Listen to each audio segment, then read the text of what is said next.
कथा का शीर्षक है राम और केवट का प्रसंग। त्रेता युग की बात है, जब भगवान राम जी जंगल जाते हैं माता सीता जी के खोज में, तो नदी पड़ती है। उस नदी में केवट भैया अपना नैया लेकर बैठे हैं। तो भगवान कहते हैं कि केवट भैया मुझे पार कर दीजिएगा। थोड़ा केवट भैया अभी अपने नौका को सजा रहे थे, चलने के लिए तैयारी में थे, अभी बहनी भी नहीं हुआ था। तो केवट भैया कहते हैं कि हाँ आ रहे हैं, थोड़ा लेट हुआ। फिर कहते हैं कि केवट भैया मुझे पहुंचा दीजिएगा उस पार। केवट भैया का नज़र पड़ता है तो कहते हैं कि इतना दिन से मुझे नैया में बिजनेस करते हो गया, लेकिन जो भी ग्राहक आया मेरा यही बोला कि है केवट इधर आओ, मुझे आदेश दिया, अपना आदेश मुझ पर चलाया। लेकिन आज एक ऐसा ग्राहक आए हैं कि मुझसे आदेश मांग रहे हैं। रोज लोग अपना आदेश करते थे। केवट पीताम्बरी वस्त्र को देखकर कुछ विचार करते हैं कि आज तो अजीम ढंग का ग्राहक आए हैं। आते हैं धीरे धीरे अपनी नैया को लेकर। भगवान कहते हैं कि मुझे उस पार कर दीजिए।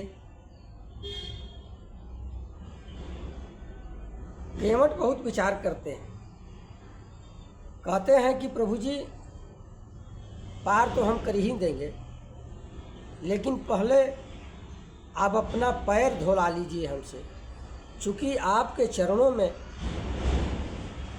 रज की धूली लगी है, जड़ी बूटी का उसमें अंश है, तो धो लेते तो अच्छा हो जाता।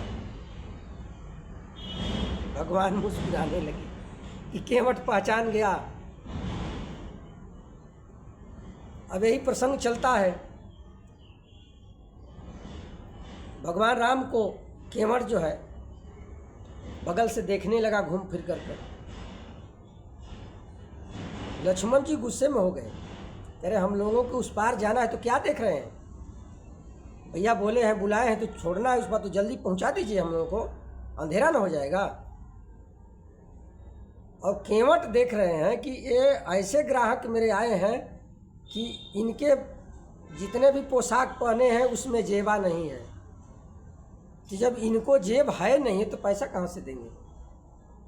और यही सोच रहे हैं, लेकिन पीताम्बरी वस्त्र देखकर इनका जीव विह्वल हो गया, श्रद्धा से भर गया।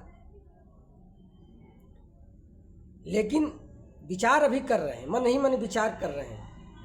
समझ गए कि हो न हो राम यही है, आने वाले थे, आज लगता है कि दर्शन हो गए।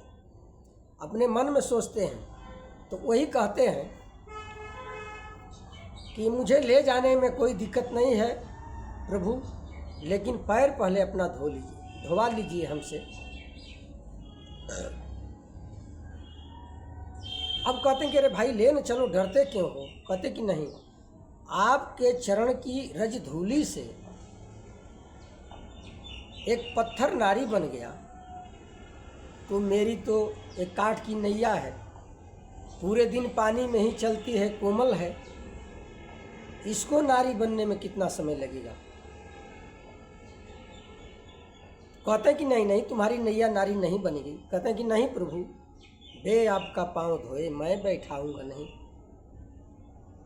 लक्ष्मण जी मन ही मन खूब गुस्से पर गुस्सा इनको चढ़ता जा रहा है।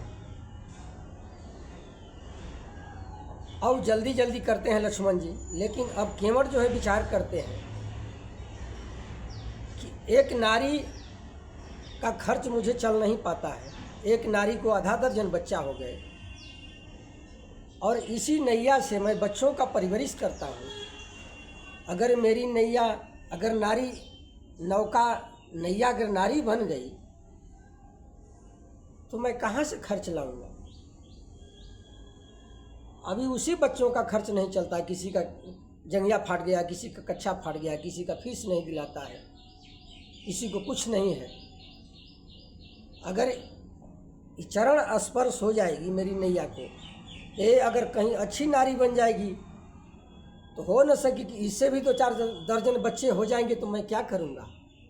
केवट मन ही मन अपना जो है विकल्प सुनते हैं कि अब मैं क्या करूं। पैर धोने नहीं देते हैं, धोने नहीं देते हैं, मुस्कुराते हैं। और लक्ष्मण जी जो है गुस्से में आते हैं। लक्ष्मण जी को कहते हैं कि अगर आपको ज़्यादा तेजी है तो बगल में एक घाट है और मैं बता देता हूँ, कमर भर पानी है, निकल कर चले जाइएगा। तो कहते हैं कि चलो तो बता दो, हम लोग उसी से निकल जाएंगे। तो कहते हैं कि प्रभु जी अभी तो ग्राहक हैं, अगर आपको बता देंगे तो सभी ग्राहक उसी रास्ते से चले जाएंगे, तो फिर मेरा तो रोजगार चला जाएगा। तो थोड़ा अंधेरा होने दीजिए नाथ, मैं आपको बता दूंगा, अब चले जाइएगा। नहीं, अगर मेरे नैया से चलना है तो मैं जब तक इनका पाँव नहीं पखारूंगा तब तक मैं अपने नैया पर नहीं चढ़ाऊंगा, नहीं मेरी नैया नारी बन जाएगी। तो मैं एक नारी का तो खर्च नहीं चलता है, 2-2 नारी रखेंगे तो किसी दिन हमें बेलना का मार खाना पड़ेगा। केवट मन ही मन विचार करता है, लेकिन केवट भैया पहचान गए।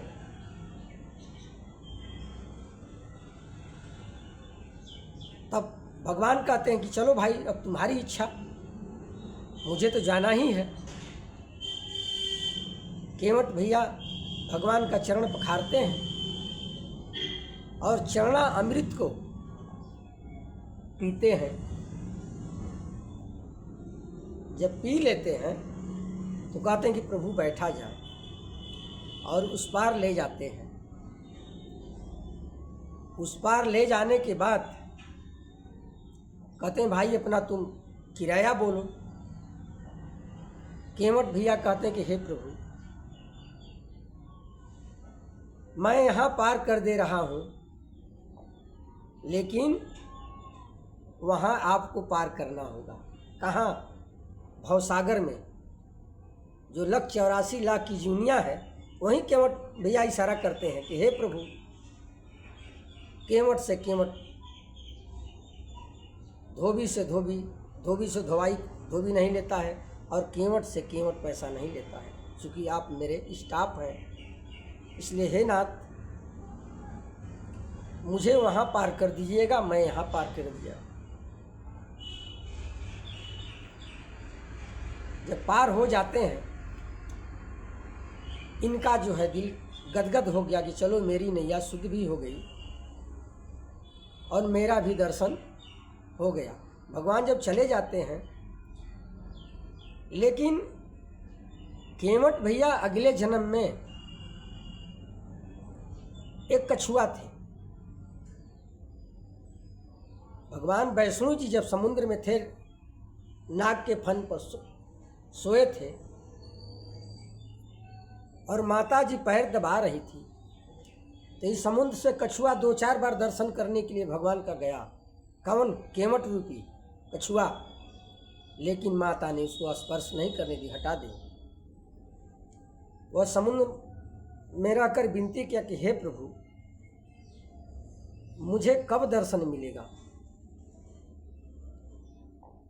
वैष्णु भगवान ने वही बोले थे केवट से कि मैं त्रेता युग में आऊँगा, मेरा दर्शन कर लेना। तो दर्शकों,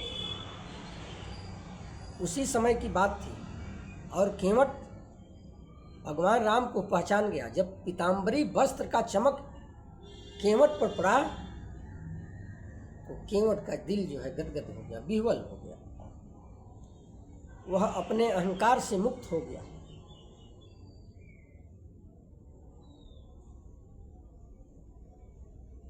तो भक्तों केवट भी तर गया और भगवान भी पार हो गए। तो कथा कथा होता है और कथा को अधूरा नहीं सुना जाता है। कथा सुनना है तो पूरा सुनिए, और भरसक अगर कथा नहा धोकर सुना जाता है तो अति उत्तम है। कथा वही सुनता है जो अहोभाग्य हो, जिसका भाग्य खुला हो। हर लोग कथा नहीं सुनते हैं, तमोगुणी लोग तो कथा सुनते ही नहीं हैं, क्योंकि भगवान का नाम उनके दिमाग में नहीं आएगा, घबराहट हो जाएगा कथा को सुन करके। कथा वही सुनते हैं जिनको पार होना है, जिनको परमार्थ की तरफ जाना है, वही कथा सुनता है। बड़े भाग्य वालों को ही कथा मिलता है। तो दर्शकों, ठीक है, मुझे इजाज़त दीजिए। हरे कृष्णा कृष्णा कृष्णा हरे हरे, हरे राम राम राम हरे हरे। लाइक और सब्सक्राइब जरूर करेंगे आप, क्योंकि कथा को आगे बढ़ाना है। सब्सक्राइब करके, लाइक करके आप कथा का पुण्य का अधिकारी बने। तो चलिए, राधे राधे।